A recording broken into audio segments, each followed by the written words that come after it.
नमस्कार मैत्रिणींनो, मी सृष्टी. मी आज बनवते पावभाजी. थंडीचा सीझन चालू झाला की मार्केटमध्ये भाज्या स्वस्त आणि मस्त फ्रेश असतात. मग काय आज पावभाजीचा बेत. चला तर मग आता पावभाजी बनवूया.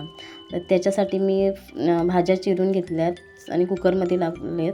त्याच्यानंतर हिरवा कोथिंबीर, मिरची, कढीपत्ता, तडक्यासाठी कांदा, टोमॅटो आणि लसूण असं घेतलं आहे. कढईमध्ये थोडं बटर टाकलं आहे, थोडं तेल ॲड केलं आहे. त्याच्यामध्ये कढीपत्ता, हिरवी मिरची आणि लसूण थोडं जास्तच घेतलं आहे. लसूण अद्रक बारीक टेचून घेतलं आहे, बारीक करून घेतलं आहे. आणि त्याच्यानंतर मी कांदा ॲड केला आहे. कांदा ॲड करून तो आता छान ब्राऊन होईपर्यंत परतून घेऊया. छान कांदा परतून झाला आहे तर आता त्याच्यामध्ये टोमॅटो ॲड केलेत. टोमॅटो ॲड करून झाल्याच्यानंतर मी थोडं नमक टाकलं म्हणजे टोमॅटो मॅश होईल, लवकर मॅश होईल. आता थोडा वेळ झाकून ठेवते मी ते. बघा आता आपलं टोमॅटो छान भाजून झालं. आता त्याच्यामध्ये मसाले ॲड करूया.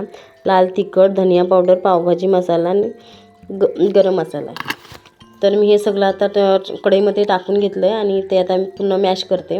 आता पुन्हा कढई झाकून घेऊया. आता हे आपलं वाफवलेलं भाज्या आता तयार आहेत. आता आपण त्या मसाल्यामध्ये टाकूया. मसाल्यामध्ये टाकल्याच्या नंतर आता मिक्स करून घेते मी. बघा छान शिजवून घेतल्यात. असे छान मिक्स करायचं बारीक. तुमच्याकडे ग्राइंडर असेल तर ग्राइंडरने बारीक करा. बघा आता आपली पावभाजी रेडी आहे.